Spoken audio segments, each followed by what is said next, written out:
The drums begin before anyone speaks, low and steady like hooves far away.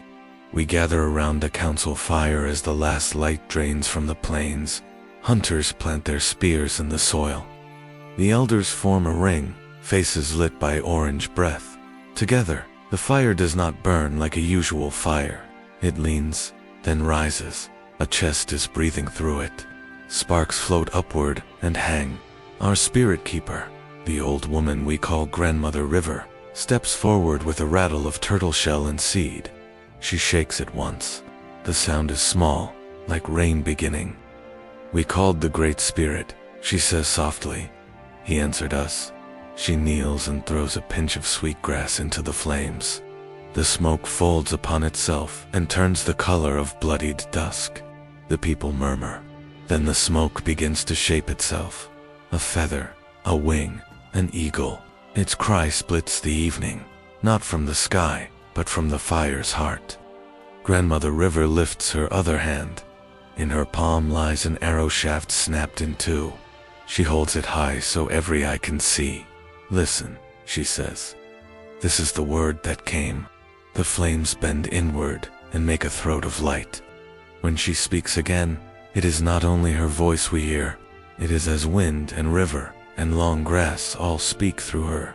When love outweighs duty, the eagle's shadow will fall and harmony will shatter. The words roll across the people like thunder stepping down a ridge. No one moves. The youngest glance at the elders for meaning. The elders look toward the mountain. An answer might walk down to meet us. The smoke shapes change. The eagle circles above a plain of shadows. Below, two figures reach for each other. Between them lies a village with fires dimming. The broken arrow floats through the smoke like a small canoe, turning end over end toward a red river. The ground at our feet seems to pulse, and somewhere a coyote laughs once and is gone. A warrior's outline appears in the smoke. We cannot see his face.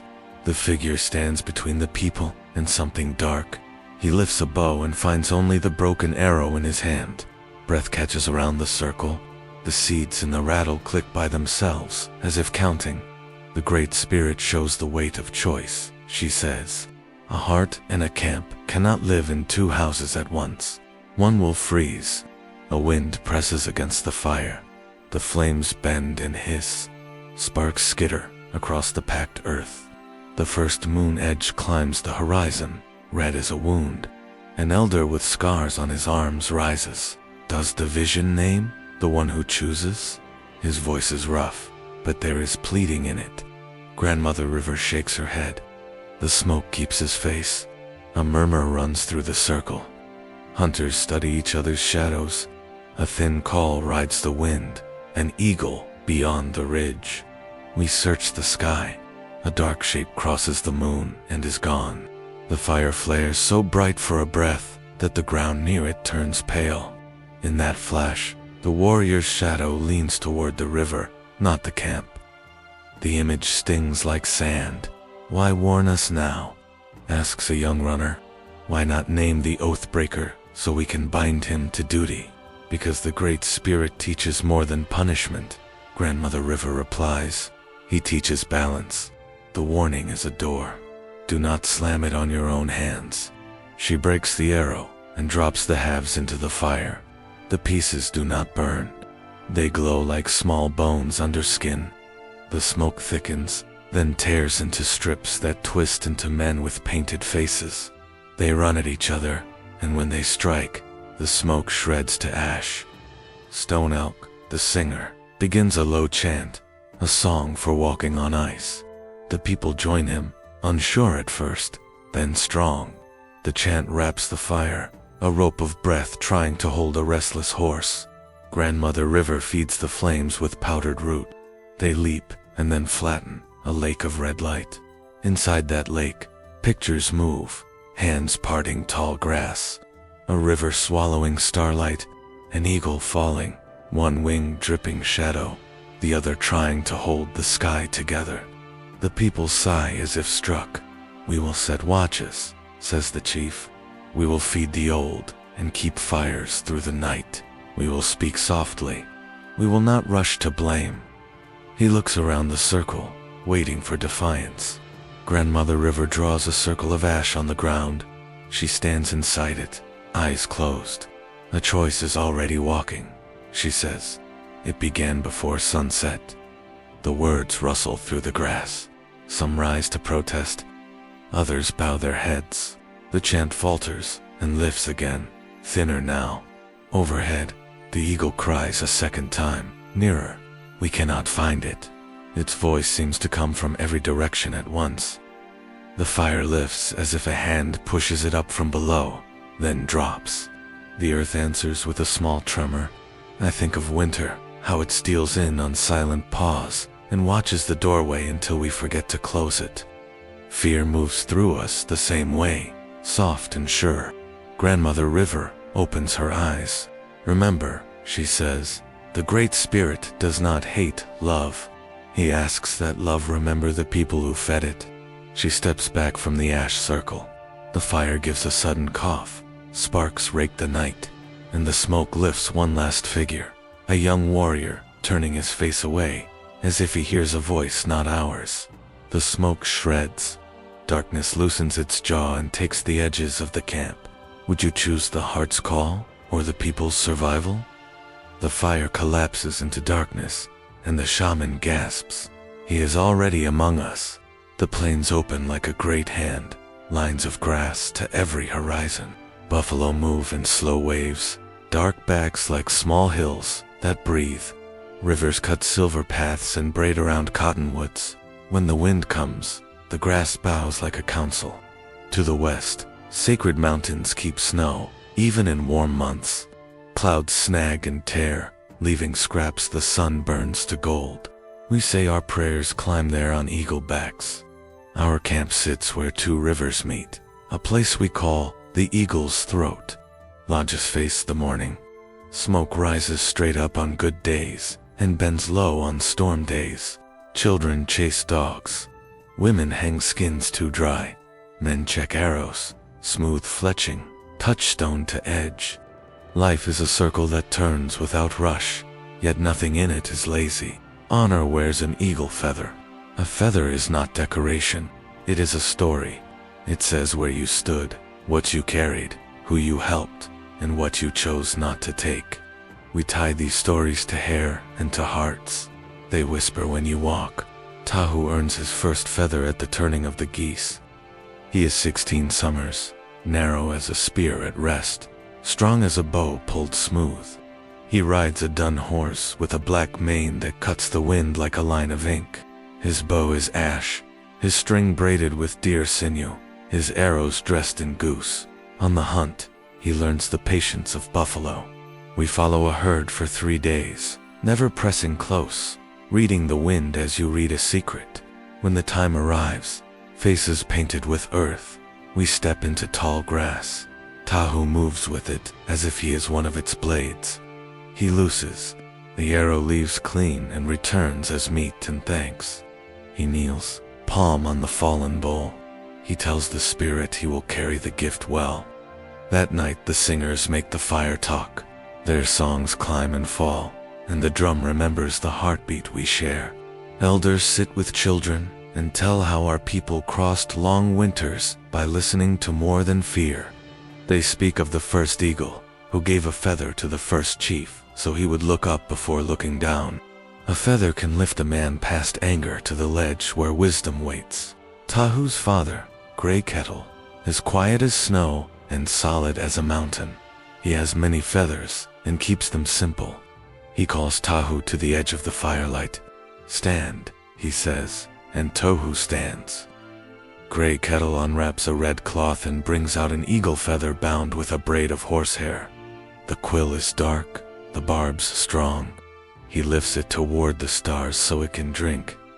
This feather traveled through 2 winters and 3 fights, he says. It was given when I chose the people above myself. I return it to the circle by placing it in your hair. Tahu bends his head. His father ties the feather near the crown so the wind can find it. Then he holds Tahu by the shoulders and looks into him. An eagle flies high, Gray Kettle says, but he does not forget the nest. The people gather and touch Tohu's arm and shoulder, the way we steady a young tree. Some nod, eyes full of pride. The feather brushes his neck like breath that wants to say more. He knows warmth. We keep our ways through the seasons.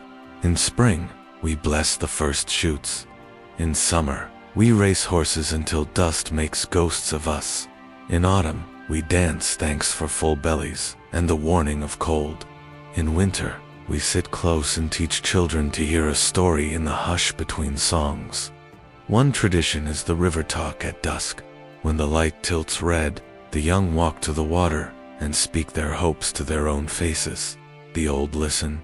The river answers with a feeling in your chest. That evening, after the gift, Tahu walks alone to Eagle's throat. The sky holds long bands of fire.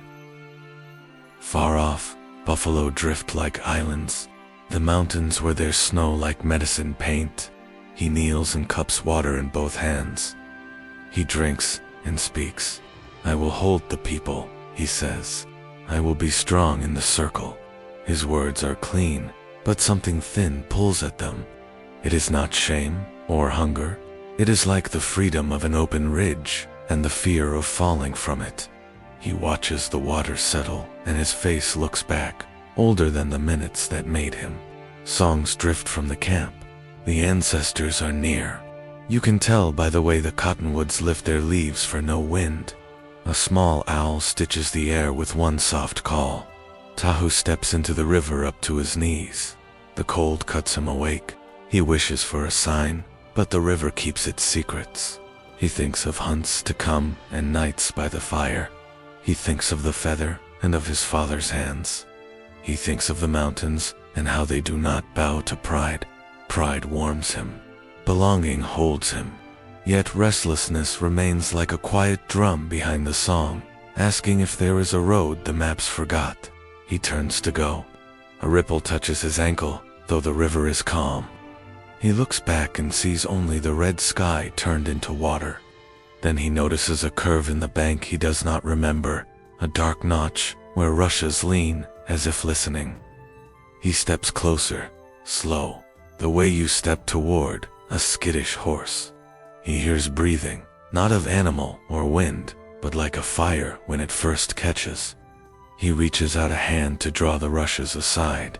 By the river, Tahu sees a shadowy figure with eyes like fire, vanishing before his touch. The night after the feather, Tahu returns to the river. The bank smells of wet clay and willow. Moonlight lays a silver path over the bend. He waits where eyes like fire had watched him, still as a hunter when the herd goes quiet.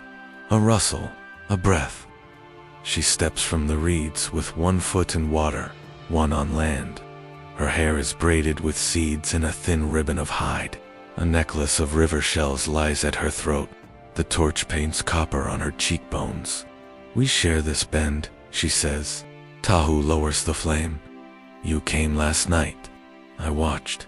You spoke to the water. Your name, Ayana, she says. My people camp beyond the cottonwoods, where the river bends again. We hunt where the hills dip like sleeping dogs. We do not cross to your side. Her mouth tilts. Not often. He hears the unspoken law. He knows the old quarrels. Yet the river hush steadies him. He sets the torch into mud and lets darkness grow between them. I am Tau, he says. This is Eagle's throat. My grandmother calls it the mirror that cuts. She answers. Both can be true. Coyote laughter rides the wind. Far off, then gone. Ayana does not flinch. She studies him the way an archer reads distance. Your people are strict, she says. So are mine. We do not cross, he says. Yet we are here, she replies. He should leave. Instead, he sits on a flat rock and gestures at another. If we both break, let us break the same amount. She sits, half facing him, half facing the river. For a while they speak in simple pieces. He names birds by their flight. She names them by their nests. He says the mountains keep old ice. She says they keep older stories. He tells the joke about the winter fox who married a snowdrift. Her eyes brighten. Why come to the river at night? he asks. It tells truth at night, she says. By day, the sun dazzles and men shout. He nods. The water knows your face. And your lies, she answers. That is why I came to see what you carried. He likes this level ground, where his feathers do not count and her shells are more than decoration. He pushes away the council warning. The torch gutters and dies. Moonlight claims the bend. The river turns slow and dark. Do your laws forbid this? She asks. Yes. Do mine? She nods. Yes. They sit inside the word like a lodge with no door. Beyond the cottonwoods, a coyote laughs again, closer. Ayana's fingers still the shells at her throat. Some spirits like to watch the first step, she says. They call their laughter a blessing. Others call it a trick, he says. Both can be true, she murmurs. Curiosity bends toward heat. He imagines her hand. His palm opens without permission. He closes it, ashamed of the clumsy wanting. Tell me a story of your people, he says. She does. A woman who walked out of the river with a broken spear and mended it by singing. A child born of that song, who taught wolves to leave lambs. Each spring when ice breaks, something sharp rises and dulls at the same time. That is why we do not fear sharp things, Ayana says. They can change their minds. He answers with the tale of the first eagle's feather in the ledge, where anger learns to breathe. Words make a bridge no one else can see. A cloud slides off the moon. They are closer now, knees almost angled toward each other. The wind shifts.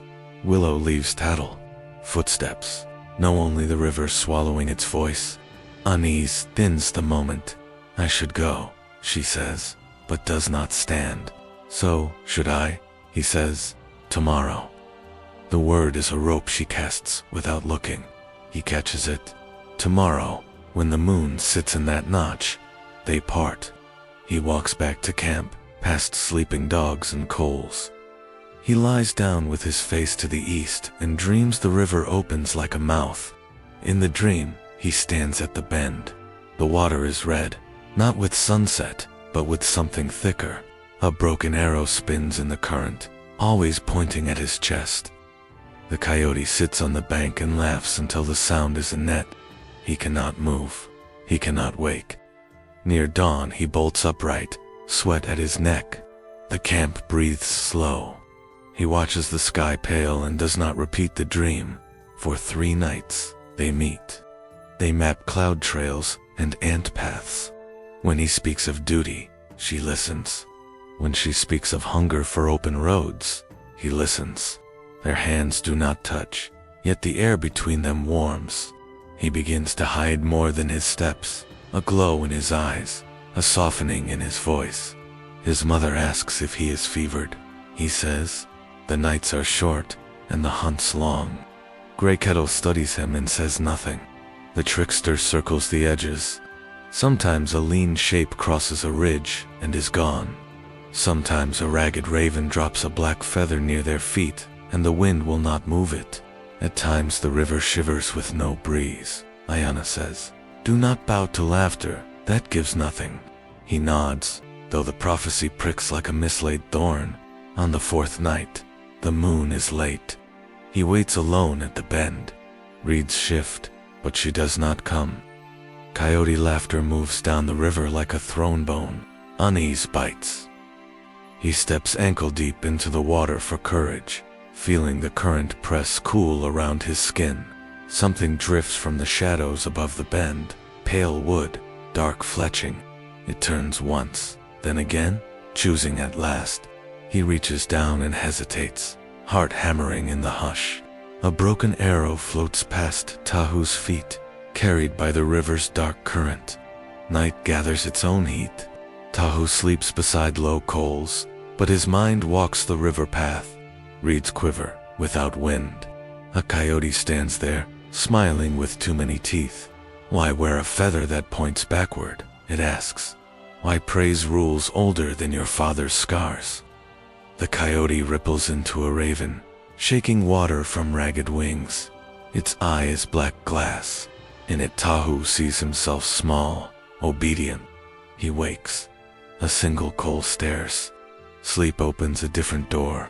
A man of shade kneels by his head, long fingers combing his hair like river grass.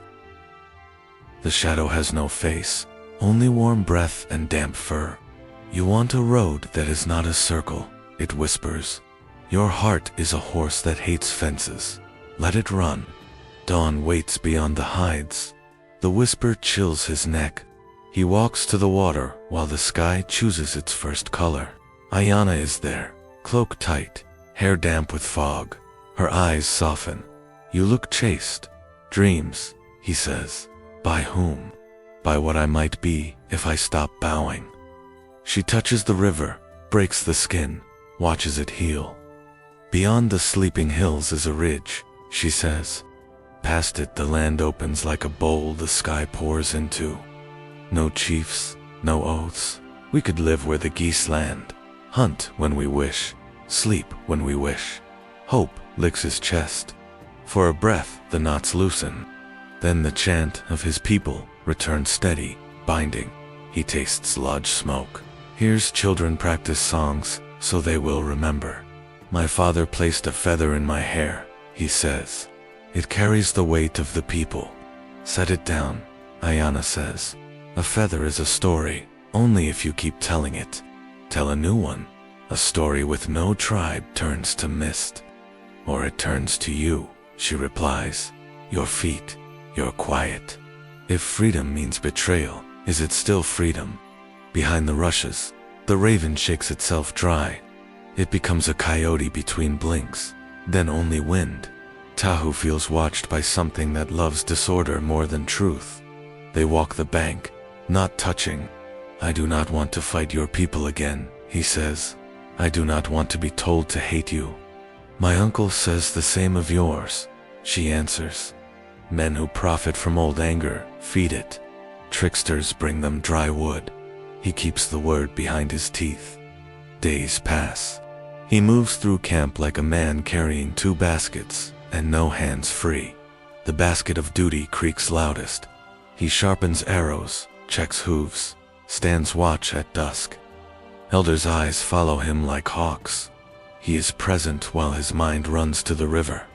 Grandmother River watches smoke when he passes. Gray Kettle says nothing. His silences stack like stones. At night the trickster returns. The coyote leans close enough he feels teeth through dream air. The shadow man whispers under his skull. Who decided your breath belongs to all of them? Did the mountains sign your name? Listen to your ribs. They are a gate. Open. He wakes wanting to run until the grass wears out. He goes to Ayana. She brings flint and a small clay pot of fat. They cook a thin fish on a stone. The flesh splits clean, bones sliding free. See, she smiles. Some things come apart without breaking. He laughs, surprised by the sound. My mother says joy is honest work.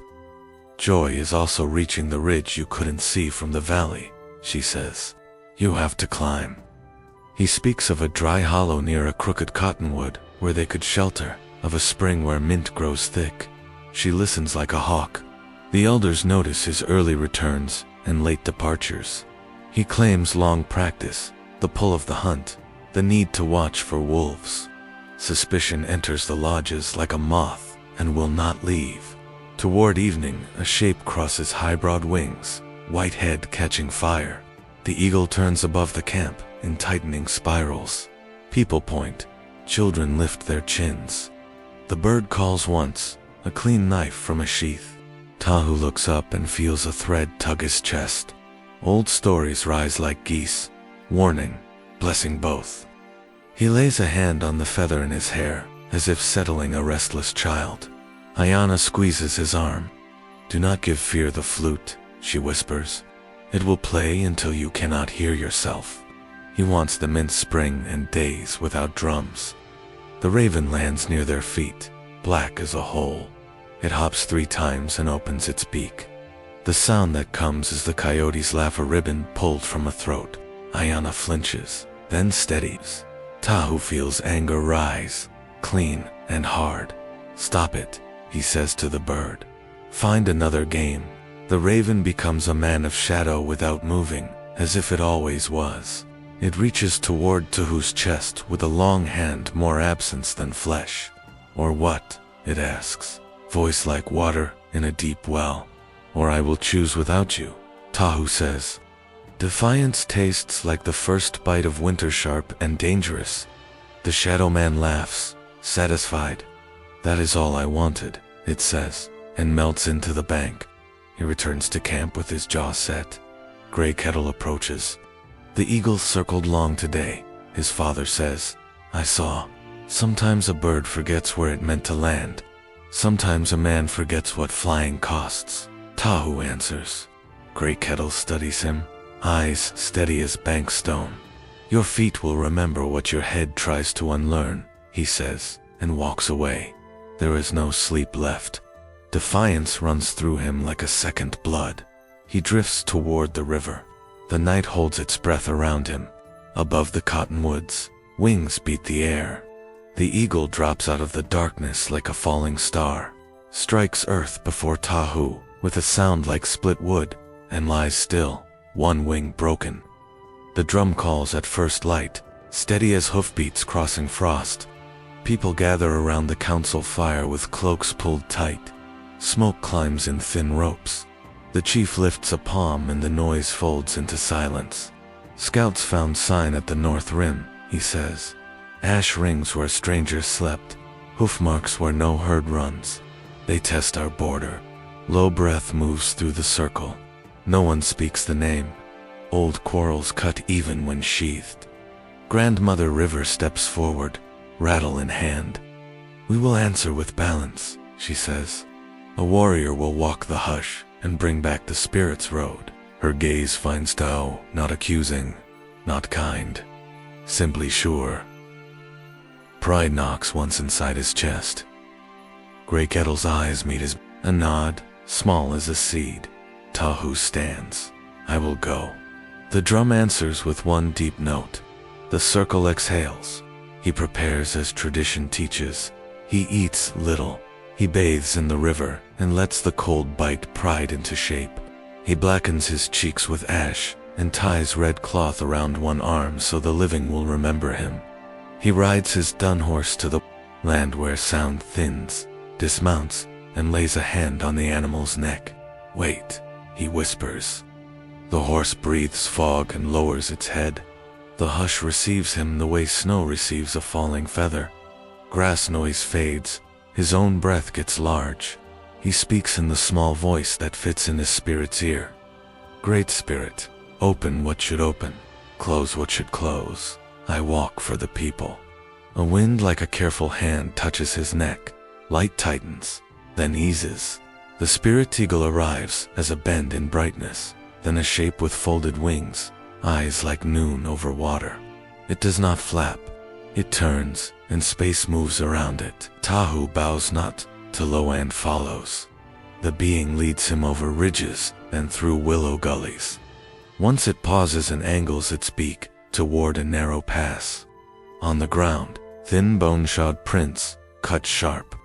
Beside them, a crushed seed shell and the smear of a heel.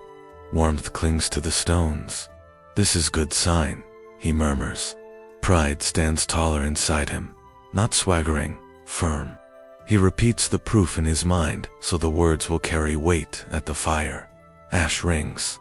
Front hooves, shod with bone, men on foot after a hard ride, pass toward the east plain.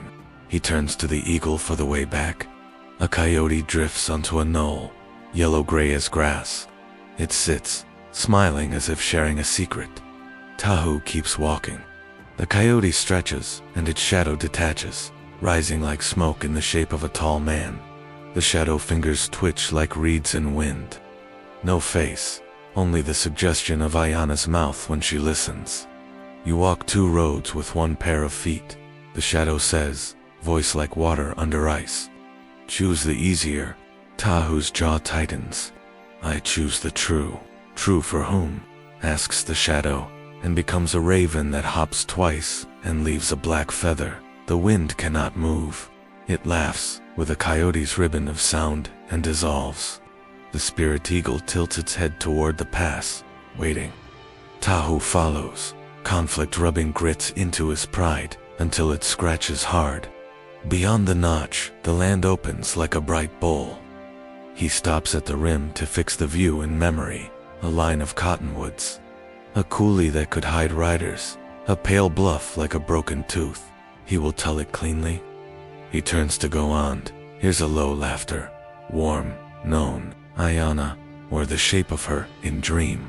He sees shells shine at a throat. The want to look longer draws like a hook. He takes 2 steps and catches himself.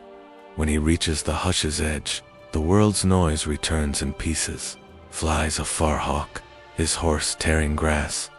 He mounts and rides back at an honest pace, refusing to rush. At the first watch post, 2 boys stand with spears and careful faces watching. "You saw the spirits?" one asks. "They watched me watch them," Tahu says. He gives the sign plain. The boys trade a look he cannot read. In camp, the council gathers fast. Tahu kneels and speaks the findings, the way a singer keeps a drum, steady, exact. Ash rings still warm, bone on the front hooves. Men on foot after pass at the leaning rocks.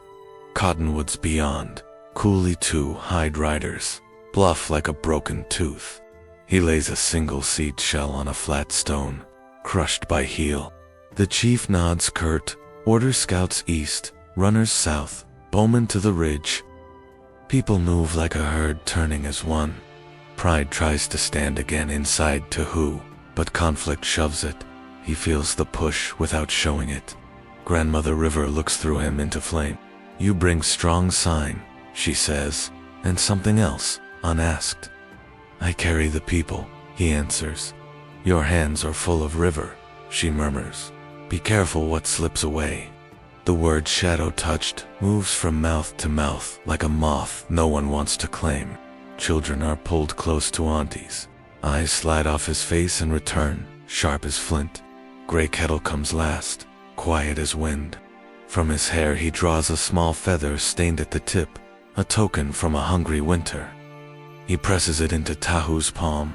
"Hold, and remember why," he says.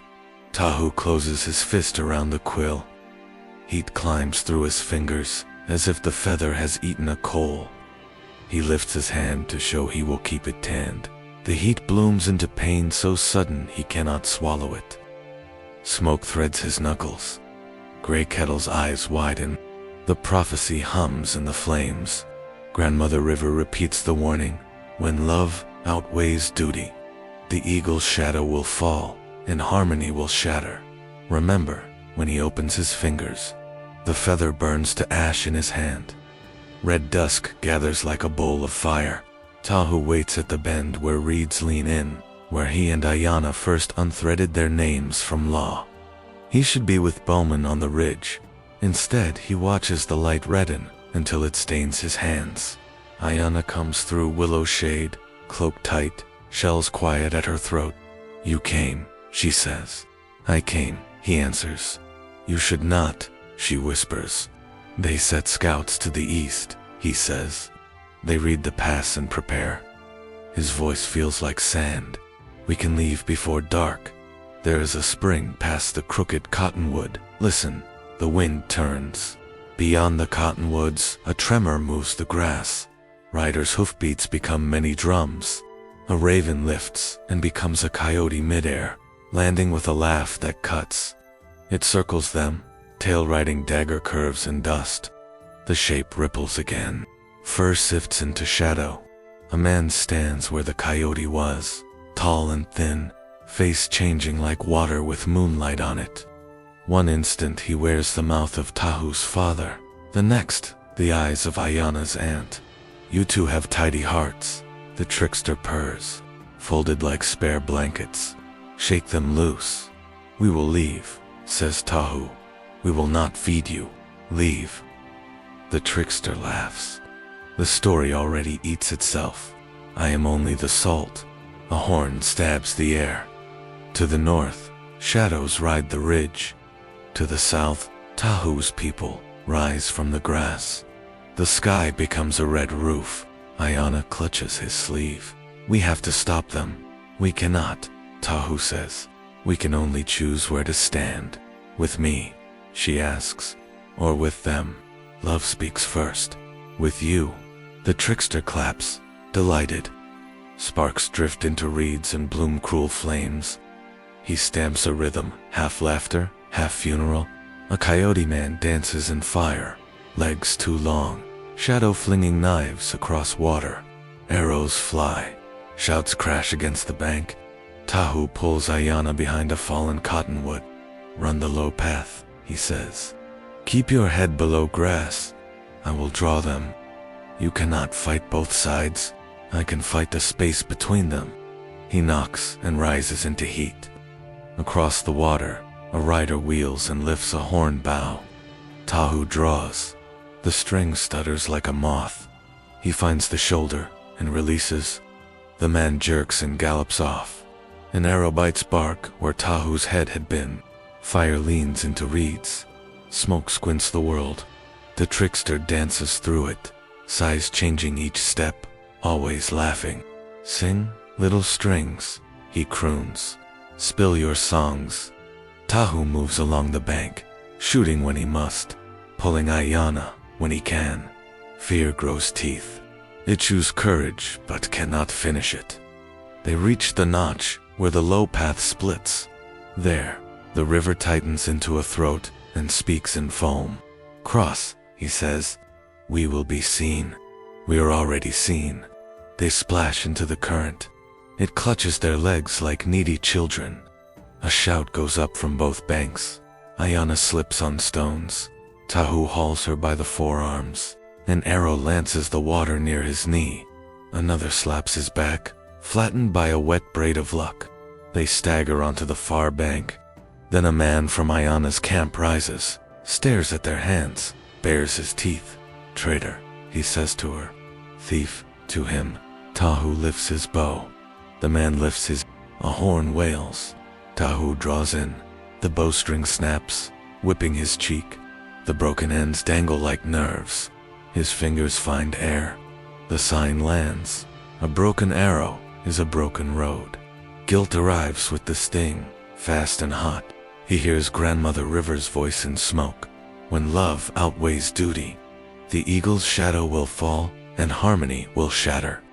The river answers with a reddening he refuses to name. Ayana pulls a knife from her boot and stands before him. Go, she says. You can still help if you reach your elders and leave you. Do not make me beg while people die. He hates that she is right. He hates the trickster's grin, widening as if it invented their breath. Wait for me by the old cottonwood, he says. If I can, she answers. All around, both tribes begin to pay. Horses crash riderless through smoke.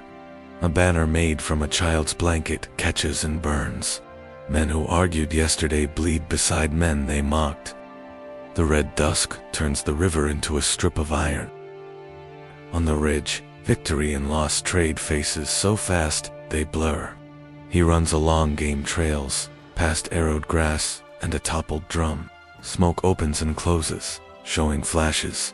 A boy crying with no sound. A woman dragging a cousin. A horse screaming. A man laughing because terror stole his name. Tahu vaults a fallen log and nearly collides with a youth from his camp. The boy's eyes are wide. Where were you? The boy asks. Here. Tahu lies. The trickster appears at his shoulder, pacing easily. It is lighter to carry one heart, he says. Yours spills stones. Leave me. Tahu snarls.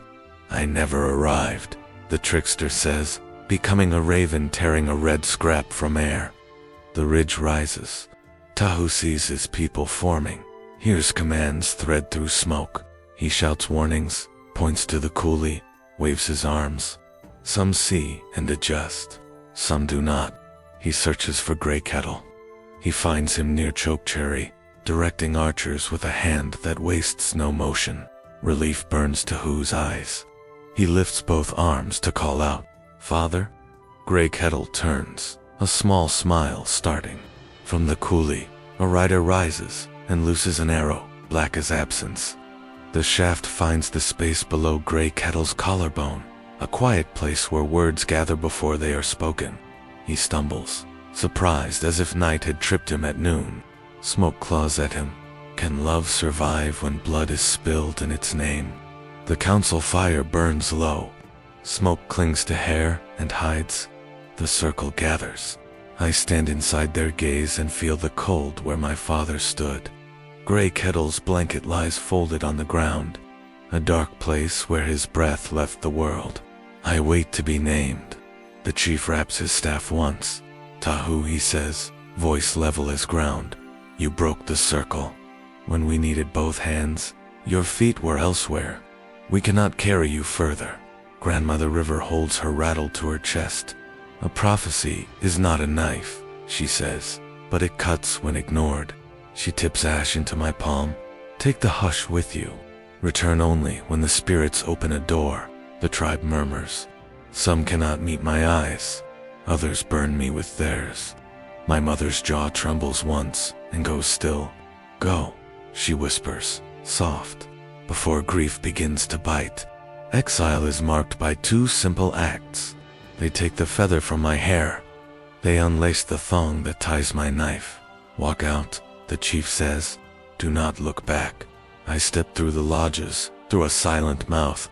Beyond the last fire, the plains look thinner, their color rubbed away. Grass bows. Rivers speak at a distance. The sacred mountains weather snow like closed eyes. I walk until shadows grow tall and my name grows heavy. Grief is a simple urge to sit and join earth. I do not sit. I keep moving.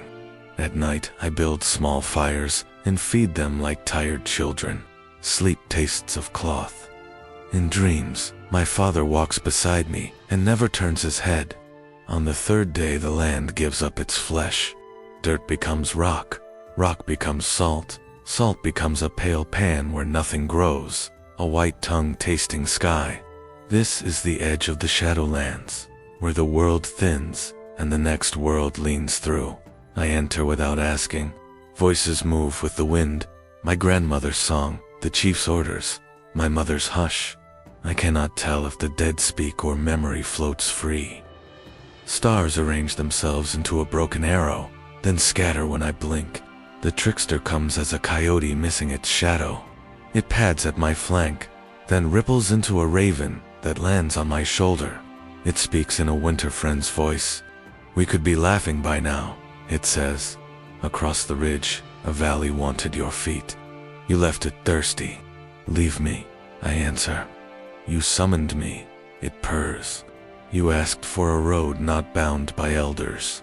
I delivered doors. Choose again. I will shift a breath. Your father lives. Your bowstring holds. Ayana waits with a smile that never learns grief. The raven pecks air and bright coins fall and vanish. Say the word. I keep walking. The coyote trots ahead and becomes a shadow man that matches my stride. He leans close. What does it taste like? He whispers. To be the stone that tipped the village pot? Bitter. Sweet. If you chew, he answers, delighted, then dissolves. At dusk, I reach dead willows. Branches make a rib cage around a patch of dark. An owl drops from nowhere and settles on a gnarled limb. Its eyes drink me. Its feathers hold the last light. I bow. Guide me, I say, or watch me fail, honestly. The owl blinks and lifts, floating forward. I follow into reed ghosts and salt. The path curves oddly, yet arrives where it intends. The moon climbs like a cup. The owl lands on a bleached post and waits until I notice a hollow beyond, a place where sound chooses not to live. Here the ancestors gather as a cold warmth around my chest. They do not use words.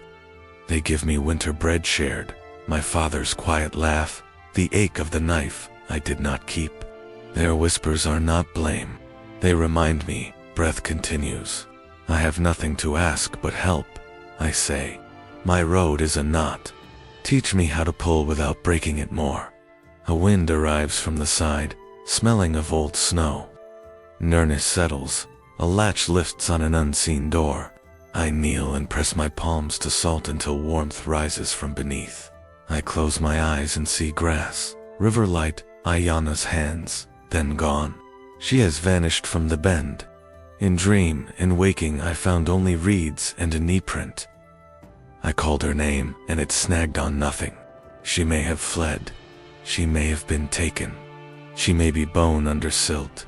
Not knowing tightens breath and paints every horizon one color. Great Spirit, I say aloud, voice ragged. I do not ask for comfort. I ask for a clear task. Punish me with work. Make my feet useful, even if they carry me away from every name I love. Silence answers, but it is not empty. The owl hops down and walks 3 deliberate steps east, then looks back to be sure I understand. I follow to a line of low stones arranged in an old pattern. I lay my hands on them and listen. They hum with a lesson I cannot yet translate. Night spreads its heaviest cloth. The owl circles once and disappears into darkness that swallows light. I am alone with my breathing. The world still holds me. Desperation arrives hot. I cry without noise until the salt on my face matches the ground. I punch the sand and stop. Pain is not a leader. I speak a vow no one hears. I will mend what I can, even if I cannot return. I will lend my back to any burden that holds children upright. I will choose the people, even if the people refuse my name. Resolve is a small fire. It stays. I lift my head to thank the Great Spirit for the nearness that kept me from breaking. From the shadows a voice answers, not the Great Spirit, but the trickster's laughter. Night lay over the salt pan like a lid. The owl had flown, leaving me with a vow and a silence that felt kind. When I closed my eyes, the river opened. A broken arrow spun in the current, pointing at me, pointing away. I reached for it and woke with the taste of smoke. I walked east until the land remembered grass. The wind carried cricket song and a far scrape of hoof on stone. Doubt stalked me like a lean dog. Perhaps I had been born to crack the bowl, no matter where I stepped. I asked for an answer. The air kept quiet. I found a ring of blackened stones where lightning had stood. I fed the circle with dry grass and breathed until a small flame woke. Smoke rose straight, then bent as if a hand cupped it. I set my shame in the coals. A snapped bowstring, a feather turned to ash in memory. The river dream returned while I watched the fire. I saw the arrow turning in red water. The current slowed and pressed it against a sandbar. A hand reached from light and held a thin hammered stone. The stone touched the split shaft. The arrow glowed like metal and drew itself whole. A wind crossed my face. When I looked up, the spirit eagle stood where smoke thickened. Its wing was no longer crooked. Noon burned in its eyes. My heart lowered its spear. One bowed. I failed, I said. Teach me to carry failure without making more. The eagle opened its restored wing and laid it across my shoulders without weight. Warmth entered my chest. A voice gathered in the heat. It was balance before words. Then meaning stepped out. The prophecy was not doom. It was a measure. A people falls when love forgets its circle. A heart falls when duty forgets the heart. Walk where both remember. I wept once. Doubt loosened its teeth. The broken arrow, I said, was not a mark that cannot heal. It was me. The eagle lifted its wing. In the ash lay an arrow of pale wood I had not carved. Its head was flint and moonlight. Its fletching wore 3 colors: fire, river, dawn. I reached, but did not touch. What must I pay? I asked. Before the answer, the shadow man stepped into the ring. He had the trickster's long fingers, the coyote's grin, the raven's eye. He applauded without sound. Tidy talk, he said. Balance. Circles. Feathers that scold. I offer better. He held up 2 hands like bowls. In one, images swirled. My people kneeling, rival chiefs baring throats. In the other, a valley fat with game, lodges wide as dreams. My name said with sweet fear. Take my road, he purred. Rule both tribes. Your father will rise. The river will forget. Say yes, and lay that toy at my feet. He meant the new arrow. The spirit eagle did not flinch, but light thinned.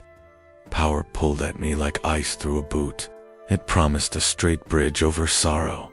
What would I be, I asked, if I ruled because I bent my neck to you? Free, he said. No councils, no rattles. You will be the rule. Alone, I said. Above, he said. I looked at the arrow. I thought of Grey Kettle's hand on my shoulder and the small smile that lived behind his last breath. I thought of Ayana's shells and her prints by the bend. I tasted river. I felt the healed wing across my back.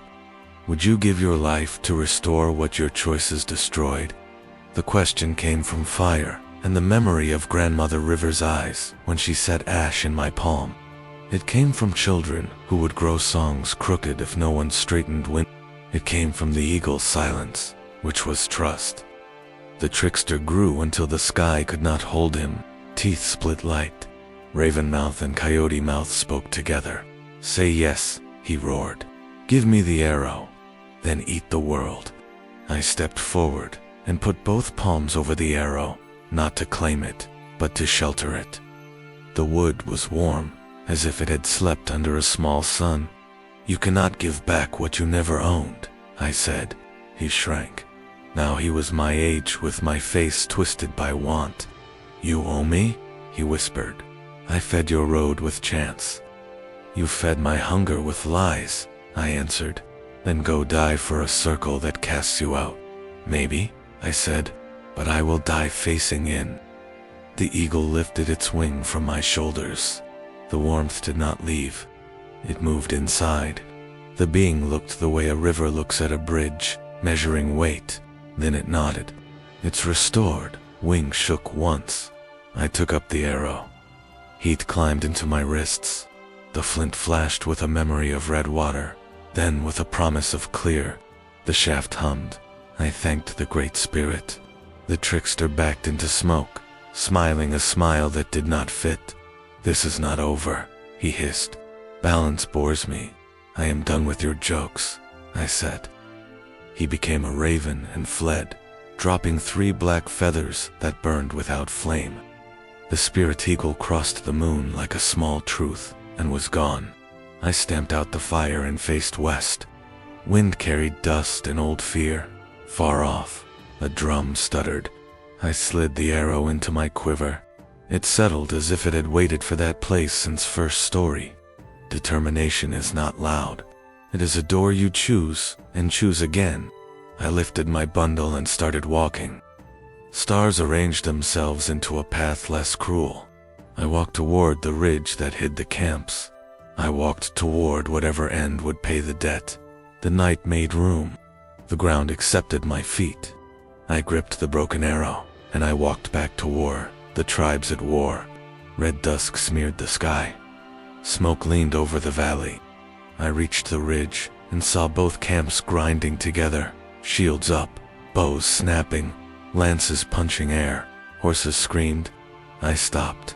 My legs remembered the run, but my chest remembered the prophecy. If love outweighs duty, the eagle's shadow will fall. It had fallen. Fear rose like cold water. I could vanish. I gripped the arrow that had broken and been made again. Its pale wood was warm. The flint caught red flashes. I slid down the slope, keeping low. Dust tasted like old quarrels. 2 riders burst from smoke, one of ours, one of theirs, tangled by reins and hate. I called, "Stop." They did not hear. I swung the arrow as a staff, cracked a bridle, and both tumbled into grass. A raven spiraled down, grew tall as it fell, and hit earth as a man with no face. "Here we are," the trickster sang. His voice came from behind me, and ahead of me, and under my feet. "All your loves, all your duties." He fed on panic. He reached into smoke, drew out a handful of shouting like rope, and wrapped it around his wrist. He showed his shape. Coyote legs bent wrong, raven wings from a man's shoulders, a neck of shadow scraping the torn moon. He walked on both camps at once, trampling differences into one red mud. Men fired. Their arrows turned to laughter that stabbed their own hearing. I ran. I found our archers near a low bluff and told them where the coulee opened, where ground shifted under trickery. Some listened. Some did not. "Watch the dirt," I called. "It changes when he steps." A runner grabbed my arm. Shadow touched. He spat. I pulled free and kept moving. On the flat by the river, a banner burned to a stick. Children hid behind overturned shields while old men flung pebbles. The trickster glowed brighter. I lifted the arrow and felt heat crawl into my wrist. "Spirit Teagle," I said, and the dust answered with a small whirl. "If you still carry me, show me where to cut." The whirl hovered above the bend where reeds burned. I found a ring of coals smashed under hooves. I breathed until they reddened and fed them a strip of my shirt. Flame opened one blue eye. I set the arrow over the fire. The wood thrummed.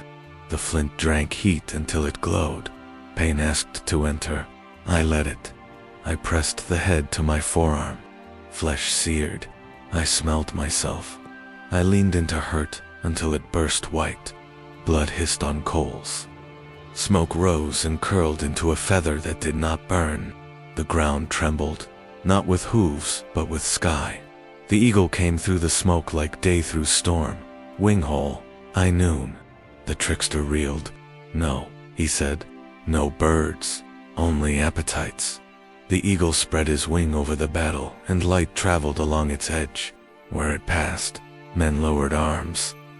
The trickster flicked ropes of rage. The ropes slid off. He struck at the eagle with a hand that was also a maw. I thrust the arrow, not as spear, but as promise. The head flashed clear, and the promise cut. He stumbled. He shifted sizes. Ravens battered my eyes. I held the arrow upright like a small tree. Wings hit it and broke into ash. "Why bleed for them?" he hissed. "They exiled you." "Because they are mine, even when I am not theirs," I said.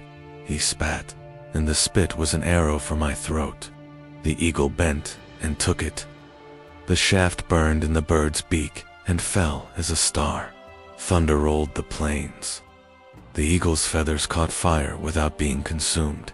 The ground answered with a deep song I had always hummed without hearing. I stepped through heat and stood between the trickster and children. He struck. Winter rode the blow, but it met something not only me. I felt river and hearth in my father's steadying hand. My mother's sigh, Ayana's laugh, grandmother River's ash on my palm. The arrow sang. The song told my blood to burn clean. I pushed. Light moved. He staggered. The neck thinned. Ropes of shouting unraveled. He tried to climb the sky and found it slick. He tried to burrow and found stone.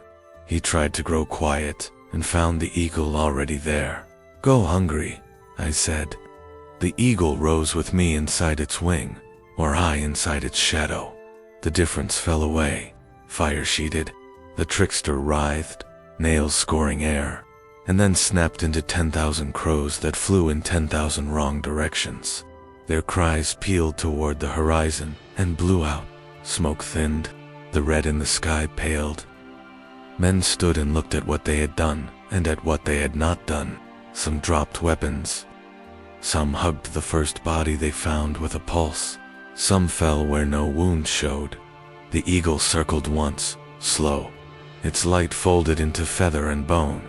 It dipped a wing toward me, blessing or warning. Wind pressed its beak against my chest and left heat. My knees loosened. The arrow weighed more, or I was lighter. Faces swam. A reed brushed my calf, and I thought of the night when the river kept its secrets. I tried to stand so someone would believe we had been helped. The ground tilted. The clangor of battle turned to a hum under my ribs. Somewhere a drum began again, slow, like a heart relearning its job. I sank. Hands reached and did not reach.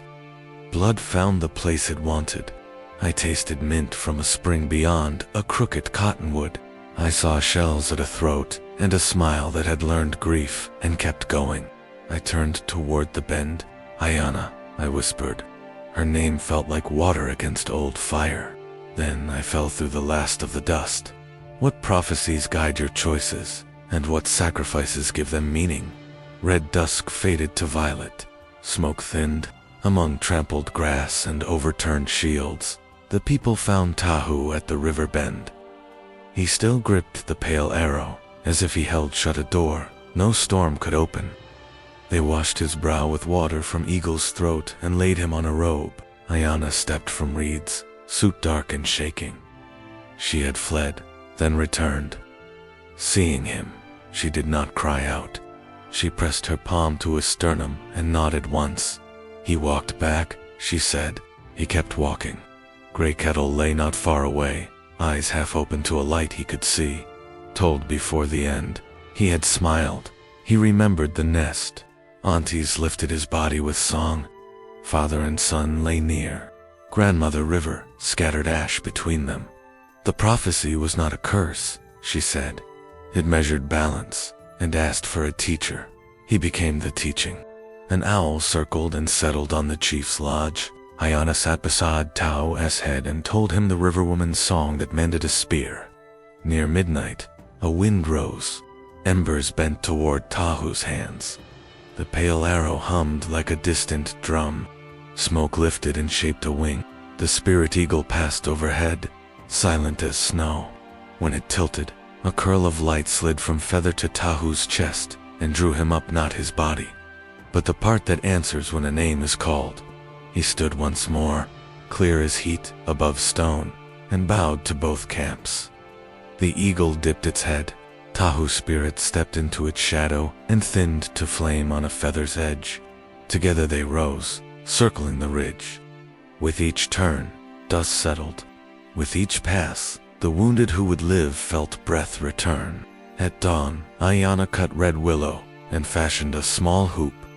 Around it she tied 3 shells and a braid of her hair. She knelt by Grey Kettle and Tahu and set the hoop between them. "I will carry him," she said, "not as chain, but compass." The rival chief approached with hands open. The councils faced one another at the river where so much had cracked. Grandmother River spoke. "When love outweighs duty, the eagle's shadow falls. True, when duty forgets love, the heart turns stone. The Great Spirit measured us, not to break us, but to show the missing weight." The rival chief bowed. "We fed our children smoke," he said. "We will feed them bread." He cut a notch in his bow, promising the string would not be drawn quickly again. They buried Grey Kettle where he could hear the river.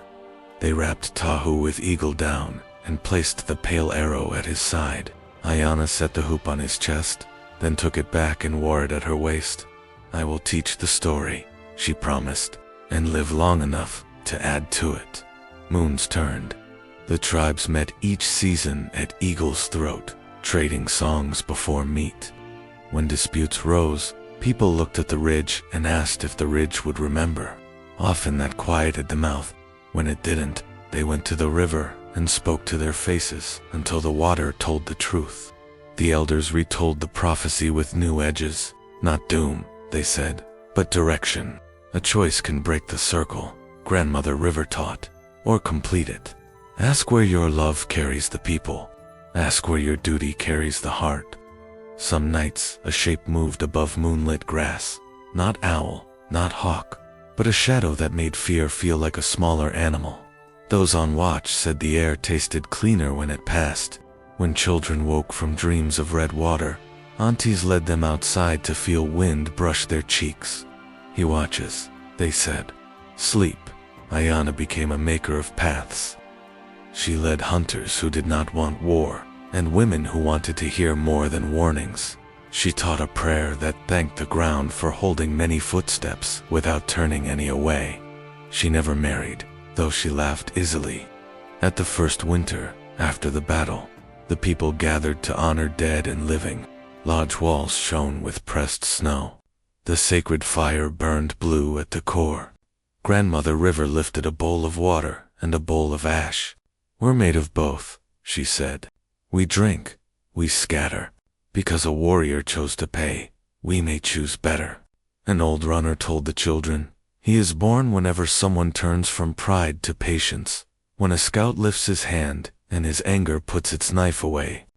During the blessing, an eagle feather drifted from the smoke hole. No one could say from where. It didn't fall. It floated as if carried by a song. It touched the fire's rim and did not burn.